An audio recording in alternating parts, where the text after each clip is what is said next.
Thank you, everyone. I'm glad everyone's here. I will say it because it's public record. I left Campaign for Liberty, took a leave of absence to serve as Ron Paul's campaign manager on his presidential campaign. I'm just here tonight to introduce our next speaker. I was given the honor of introducing our next speaker. Our next speaker first called Ron Paul a few years ago to talk to him about the Fed.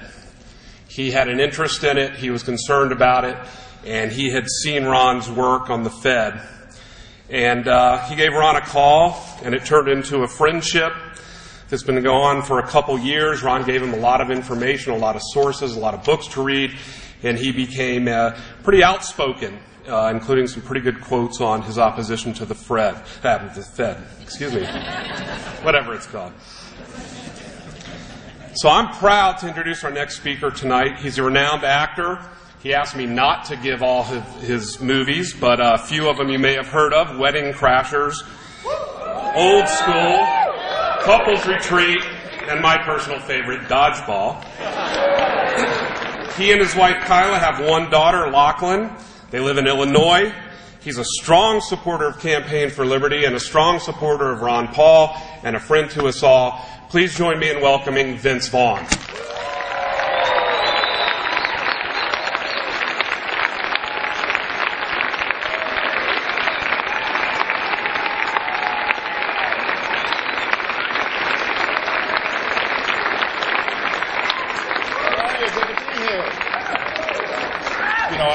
I have said some things about the Fed, but I've also don't like a guy known as Fred, too. There's a Fred that I'm not comfortable with, so he's not entirely wrong in making that statement. It's great to be here at the very first one of these, I believe, the Liberty Political Action Conference, so thank you for including me. It's nice to be here with you guys today.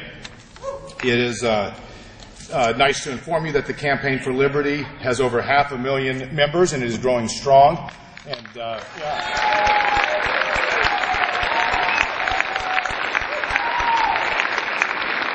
Campaign for Liberty has been tremendous in calling for an audit on the Fed, which is great, and that is how I first made the acquaintance. I called Dr. Paul, and I think he was a little surprised to think that I was calling him, but I was just impressed with his talking points on that subject and his willingness to get out there and really keep beating that drum, so I thank him for that. Dr. Paul was born in Pennsylvania. He married his high school sweetheart, Carol. They have 5 kids and 18 grandkids, so he had some other interests other than politics along the way. He has delivered over 4,000 babies as an OBGYN, written a lot of books. And, people get into politics for many reasons, but primarily for self-promotion. Dr. Paul has been involved in politics because he has something very important and meaningful to say, and he has devoted himself to spreading that message, which is very rare. His philosophies are consistent. They do not waver based on political polls or public opinion. His principles are based in fact and logic, which is rooted in the very foundation of America.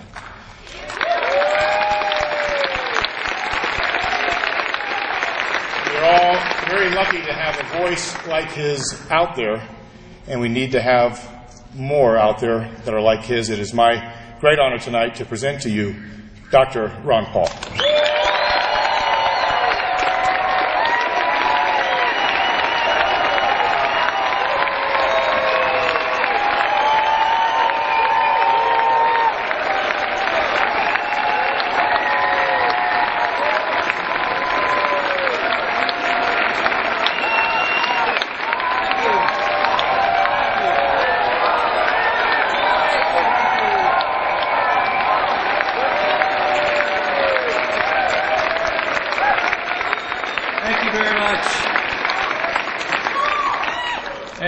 Very big thanks to Vince for coming and being part of us and part of the Liberty movement. I'm so delighted he's here tonight.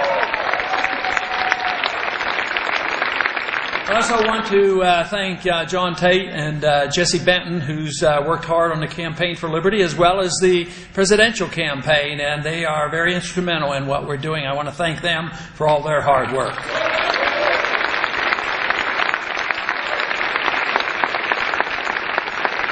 Of course, it's great to come and visit with you because I get a lot of energy from you because you're energetic and you know what's the problem and you've been willing to help and you've been very engaged. So this to me is a delight because all I have to do is compare it to giving a speech on the House floor and you're much more receptive.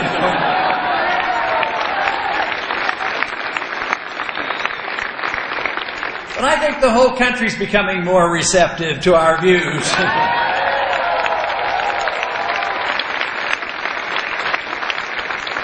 I don't think you would notice that by the evening news or some of the polling that is done, but I sense that our numbers are growing rapidly. There's something definitely different than it has been before. I was very much impressed 4 years ago when we were involved in the campaign that the numbers of people who were interested and concerned and wanting to get involved, it was much greater than I ever dreamed. But I'll tell you what, it's much bigger now than I ever thought even 4 years ago.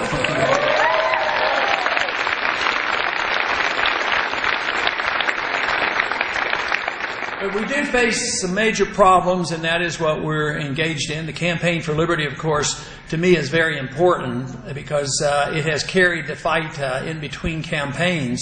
The thought that I had after the last campaign ended and we had our campaign up in Minnesota, and our convention there was that most likely things would calm down a bit and I could go back to being rather anonymous, but there was a lot of momentum behind that, and our numbers kept growing. And when we put together the Campaign for Liberty, I was rather impressed on the number of people who joined and how it's continued to grow. So that's very, very encouraging because I think if you don't have the grassroots effort, if you don't have the enthusiasm coming from the people, the politicians aren't going to respond.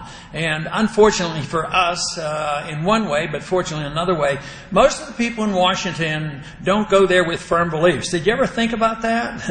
They don't have firm convictions, but they do like the prime lights, and they like their jobs, and they want their jobs. And for the most part, if they think they're going to lose their job because there's a stirring among the grassroots in their district, they will come our way. And I think that's what's happening. I think part of our movement, along with the Tea Party movement, a message is becoming loud and clear, and the politicians are noticing it, and they're starting to come our way. The problem is that we're facing such a crisis that even when they come around and think, oh, maybe we ought to do something about it, it's not going to be easy because this crisis has been building for a long time. And in modern years, I say that the financial troubles started 40 years ago, and we're nearing a climactic end to this. And every single day we hear more news about it. And even yesterday and today we continue to hear about the crisis in Europe. And as bad as it is over there with the debt of the various nations and the particular problem in Greece, it looks like right now they think, well, all we have to do is send the dollars over there from the United States government is going to solve all the problem. But let me tell you, the markets may be pacified for a day or two, but that will not be the solution. The solution is going to come from our success in promoting the cause of hard money and personal liberty. That's where the solution is going to come.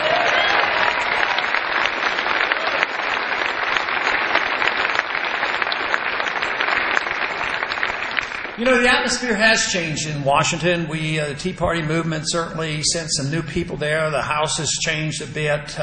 We still have way. And I understand there's a new senator from Kentucky and that's very helpful too. So, and he has a lot of energy. So I'm expecting him to do a whole lot. But it is wonderful. We're very proud of Rand, and I'm so pleased that he was able to come and visit with you today, and we appreciate that very much. But the big question is what are we going to do, and when are we going to do it, and how are we going to accomplish this? And the one thing that we're particularly engaged in, I'm always engaged in education. I think that is important, changing people's mind. Right now we're engaged in a very important political event called the Campaign for the Presidency, and I think it's going rather well right now.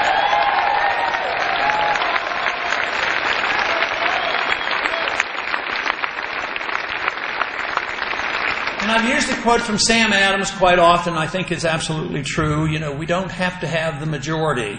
We need leadership. We need people influencing the majority. But what we need is a minority, an irate minority, a tireless minority, willing to start brush fires of freedom in the minds of men. And I think that's what we have been accomplishing.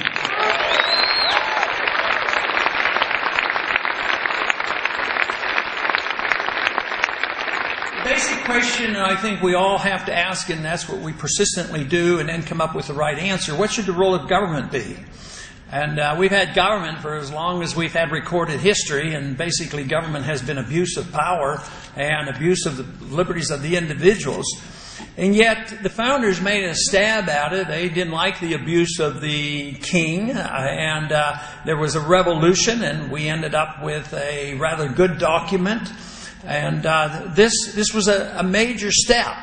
Unfortunately, the protections built into the Constitution were ignored, but the ignoring of this is not a consequence of the lack of understanding what it should be. It's the lack of the character of the people over the last 200 years who should have been protecting our liberties rather than diluting those liberties. So our goal, obviously, right now is to restate those principles that have been sound, have given us the maximum amount of freedom and the maximum amount of prosperity of any nation.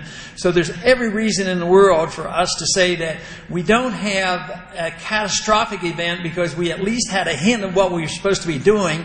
And I don't like to use the words that we have to go back to doing this, go back to the way it was 200 years ago, back to the gold standard. What we want to do is refine it and march forward and have a better standard than we've ever had before, because there's a greater need than ever before. So that is what I'm optimistic that we can achieve.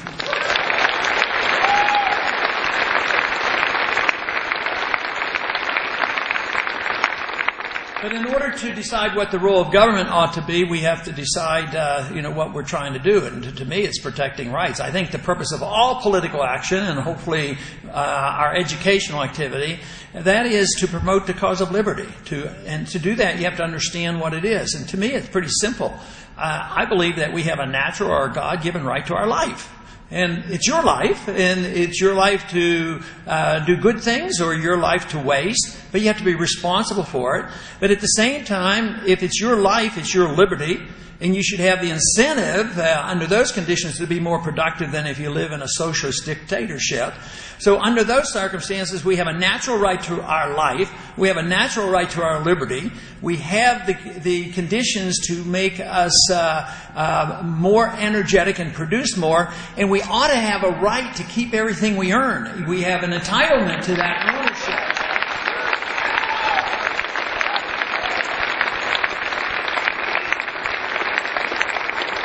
Our problem has been, though, for more than 50 years, probably especially since the Depression, the definition of rights have been distorted. Entitlements have become rights. So if they said that people are entitled, they might fall through the cracks. We have to take care of them. The government has this obligation. So they're entitled, and therefore they have a right to a job and a right to a house and a right to medical care, a right to education. And these aren't rights. These are not rights. The only way governments can deliver those rights is to destroy and take those rights from other individuals. There's